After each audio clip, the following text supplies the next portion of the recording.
Welcome back to the channel, everybody. Appreciate you coming by, and if you're new to the channel, thanks for stopping by. Really appreciate it. What we got today is we got some viewer Bigfoot encounter stories that have been sent into my email at WILLSTARBigfoot@AOL.com, and I'm going to go ahead and share these stories with you guys.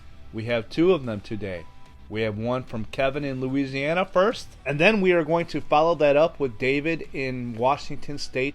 And David tells us of a few encounters he had over a 10-year period right around that Mount St. Helens volcano area. Now, Kevin was 16 years old in the Louisiana bayou all by himself. So I can't wait to tell you guys these stories. If you're new to the channel, think about hitting that subscribe button. We're going to make this channel the biggest and the best Bigfoot/Sasquatch Encounter Stories channel on YouTube. And everybody, leave me some comments and let me know what you guys think about these encounters. How would you guys feel? Put yourselves in these situations of these two young men. And as always, if you liked the video, make sure you hit that like button. Alright, let's get into these stories. Okay, so this is the location where Kevin had his encounter. You see Halls Break Road? Well, Halls Break is this bayou right here, this little swamp area. That's what they call Halls Break. And that's where he had his encounter. He drove up through here to this area right here, got out of his truck, and walked to his tree stand over here. And then he eventually ended up over here into Rocks Creek. And that's where he had his encounter, over here by Rocks Creek. And then he also talks about a duck pond a little bit. And this is going to be the duck pond right there. But I just wanted to show you guys this location really quick, so you guys can see where I'm talking about when I'm giving this story. Alright, so Kevin begins. He said, "Sure, I will tell my story just as I remember it. It was 36 years ago, though. My father was a Marine and a tough man. He started to take me hunting at 7 years old. I killed my first deer at 9 years old, and by the time I was 12 years old, I was hunting by myself. I loved deer hunting and would bow hunt, rifle hunt, and then move on to dog hunting. I never missed hunting season. I was 16 when this happened. It was the 1985 deer season, the opening weekend, and it was going to be freezing cold with high winds blowing. I told my mom I was going to go to the old Rock Creek stand close to the Halls Break area for the early morning hunt, and my mom tried to talk me into skipping because of how bad the weather was going to be. But I said I can't miss opening day. My father had to work, so it was going to be a solo hunt. I made it to the spot where I parked my truck well before daylight and started to walk into my tree stand that was about 2 miles away. I made it to my climbing stand before daylight and climbed in and settled down waiting for daylight. It was freezing cold, like to the bone cold, and the wind was blowing 30 miles per hour or more. I sat in my stand for an hour and a half past daylight when I thought to myself, I'm freezing. I can't stay here any longer, but I didn't want to skip the rest of the opening day, so I decided I would walk towards the creek, which was approximately 2 miles away, hit the creek, and follow it to the old duck pond. I got down and started my still hunt. It would take me about 30 to 35 minutes to make the walk, but still hunting is slower, so I would say 50 to 60 minutes. I got off my stand around 7:30, add the approximate 60-minute walk, and this encounter happened between 8:30 and 9 a.m. I believe the very high winds and walking up through the old bluff made it to where I couldn't be seen or smelled. I had made it almost to the creek and had seen nothing. It was like nothing was out in this weather. The wind was howling, but there were no other sounds, not even a squirrel barking. I kept thinking, even the animals are smarter than I am. It's just too cold to be out here. Just before I got to the creek, there was an old bluff wall, and it had a cut in it that went up towards the creek, and I walked into that draw and started walking up towards the creek.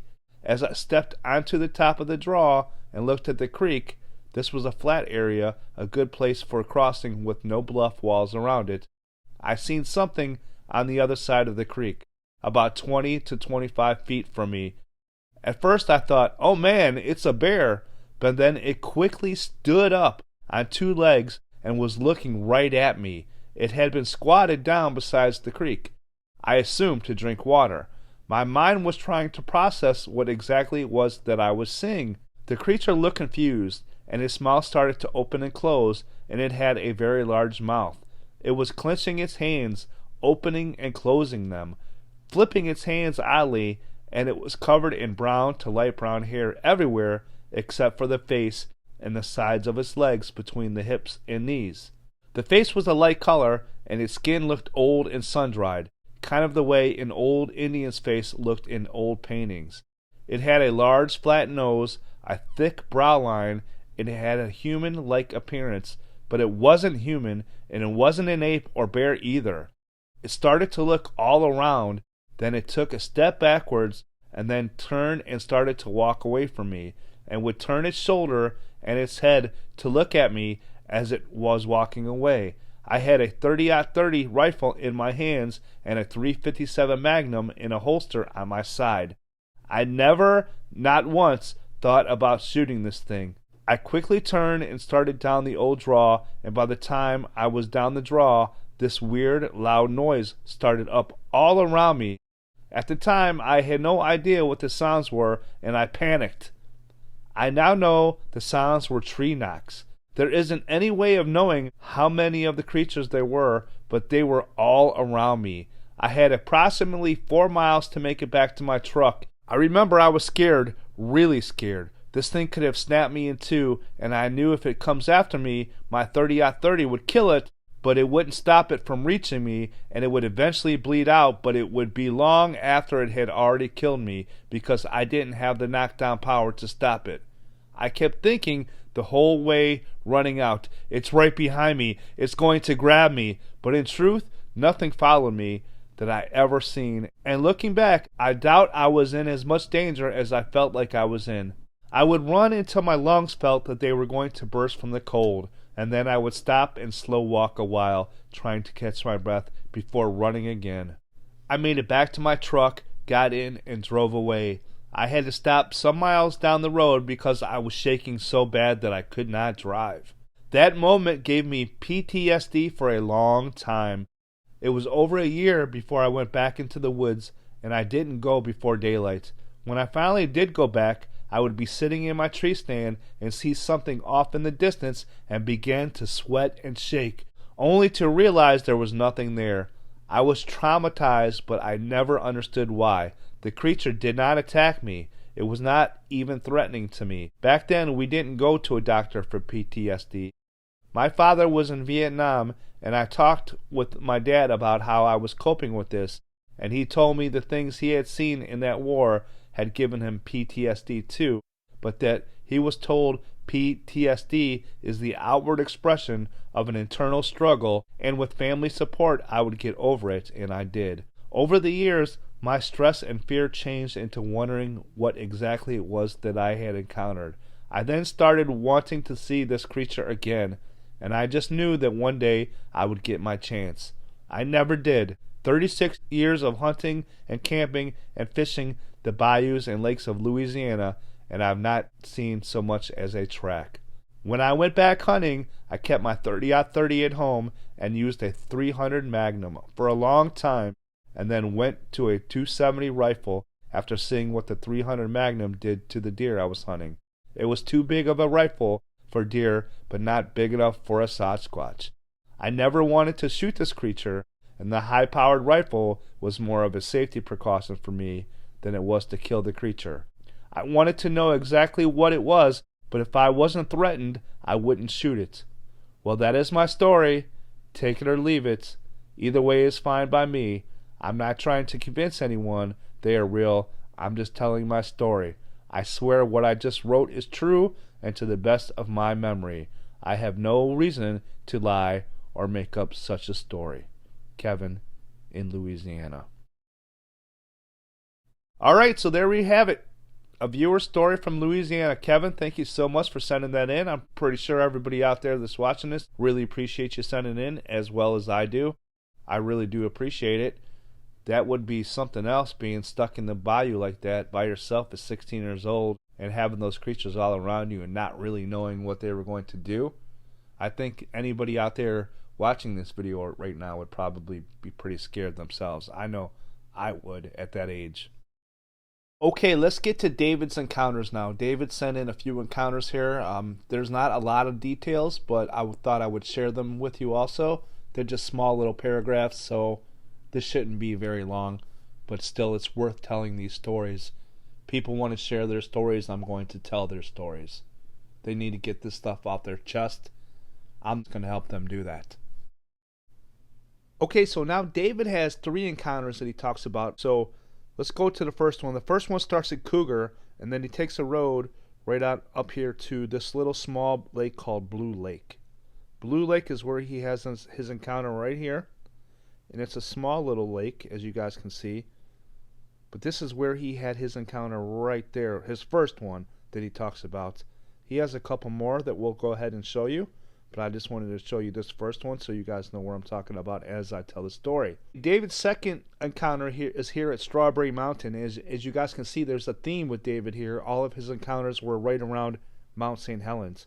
So Strawberry Mountain is just northeast of Mount St. Helens. Now he has one more that's really close to Mount St. Helens that I'll show you the location really quick. But if you guys remember, I have 2 videos about Bigfoot encounters here right around Mount St. Helens. The first one is right after the Mountain Blue, where the government went in to rescue some Bigfoot. And the second one was where I give you the story about Fred Beck and Ape Canyon. So let's go to the third and final place where David has his encounter. Let's show you that really quick. Okay, so his third encounter, he was driving right here on Spirit Lake Highway, and he said right before he got to Coldwater Lake, which is right there. That's Coldwater Lake. And once again, all 3 of these are right around Mount St. Helens area. David writes, I used to do habitat work in Washington, so I spent about 300 days afield each year. I had several encounters over a 10-year period, all of which were within a 5-mile radius of Mount St. Helens. After the eruption, even as a kid, the rumors of a tribe/family of Sasquatch being found were well known. My first encounter was in the Blue Lake area, above the town of Cougar. I had parked at the end of the Forest Service Road and hiked over the hill to get photos of Mount St. Helens. I heard a deer scream about 50 yards below me. All of a sudden, I see it swing through the air, but it stopped before hitting the ground. Then I saw a Sasquatch head above the trees as it walked off, with the doe over its shoulder, and that was in 1992. About 10 years later, I was bear hunting near Strawberry Mountain, north of the mountain. It was early August, and the huckleberries were ripening. As the sun was rising, I caught a glimpse of fur moving in the bushes. I readied my gun, but it appeared small. Then it sat up. It was laying down on its side eating huckleberries. It saw me immediately and seemed surprised. It looked at me for a bit and just turned and walked down the hill. It wasn't startled by my presence, but seemed perturbed that I had interrupted its breakfast. I'm sure I imagined it, but I thought it shook its head in disappointment. It was about 7.5, 8 feet tall, reddish brown, with a slender build for its size, obviously male and balding. It was almost like he had a summer coat of hair, as opposed to the first Sasquatch I saw, which had a thicker chocolate color. Later that fall, I was driving up Spirit Lake Highway, almost to Coldwater Lake. I caught movement above the road. I stopped my truck and walked up the hill to have a look. I figured it was an elk. Then I saw him. He was only about 100 yards above the road. I could see he was watching me as I walked up. Then he peered from behind the tree as if he was trying to get a better look. Then he huffed and walked away. I think he recognized me as the human that interrupted his bearing meal. He had the same characteristics as the one I saw earlier that summer, just a little darker. I fully believe they are nomadic. Native Americans see them in the same berry fields when they're picking riverbeds while they're fishing. So the Sasquatch are following the available food sources. They know who we are, just choose to keep their distance. I found tracks before and immediately leave. I feel very fortunate to have experienced what I have. I just chose to stay out of their areas. I've never felt threatened, but sooner or later, I didn't want to run into a younger one trying to impose his dominance. However, if I were ever to win the lottery, I would spend a month and find them again. I used to have pictures and negatives, but lost them to water damage my first winter in Montana. Happy to share, David. Alright, so there you guys have it. 2 encounters, one from David here in Washington State by Mount St. Helens, and the other one by Kevin in Louisiana Bayou. What do you guys think of these encounters? Leave me some comments, let me know what you guys think. I really do appreciate you guys, David and Kevin, for sending in your Bigfoot encounter stories. If anybody else out there has any stories they'd like to share with everybody, please email me at willstarbigfoot@aol.com. Those 2 encounter stories are pretty interesting. I've also heard where the Sasquatch like to follow the berries. As far as where they are ripe, you know, different types of berries ripen in different time of the year. So those berries get ripe in one area, and then later on they get ripe again higher up in altitude, things like that, and in different locations also. I agree with David that I believe that they are very nomadic myself. I think that they travel vast distances. Either a single male, kind of like when lions get kicked out of the pride, male lions. I think the same thing happens with Sasquatch. So that's where you find these nomadic ones traveling all around. And I also think that the family groups also are nomadic, following deer, following elk, following their food sources. Imagine Kevin in Louisiana as a 16-year-old boy in the Louisiana Bayou all by himself, and these creatures surrounding him, not knowing what they were going to do. Running for his life is probably what he felt, even though looking back now he says that he probably wasn't in any danger. At that time he didn't know that. Just imagine that. I think I would probably be pretty frightened myself, not gonna lie, especially at 16 years old like Kevin was. Alright, that's where we're gonna leave it. Remember, there's some WILLSTAR merchandise out there. It's flying off the shelves, so if you guys go on to the store and you see something that's sold out, just check back in another day. They restock things constantly, but the merchandise is flying off the shelves, and I really do appreciate you guys making those purchases. And remember, I have a Patreon, so if you guys want to become a Patreon member, after 3 months of being a member, you get some automatic WILLSTAR merchandise sent to you. So that's a good option to do. And you know, I'm not going to just spend that money frivolously. I'm going to be using that to upgrade and better this channel, upgrade equipment, and take some trips to the Pacific Northwest and other Bigfoot hotspots and make some documentaries for you guys. I know you guys would probably enjoy that, and I would really enjoy it myself, going out and seeing these locations of these stories that I've been bringing you guys. I would really love to do that for you guys. So think about joining the Patreon, and you guys can help me do that. Remember, hit that like button for me. Leave me a bunch of comments. Let me know what you guys would feel if you guys were in Kevin and David's situation. Would you guys be afraid? Would you guys be curious? What would be going through your minds? Alright, so that's where we're going to leave it. Make sure you hit that subscribe button if you're new. And say it with me, guys. As always, where there is a WILLSTAR, there is definitely a way. And we will talk to you guys later. Take care.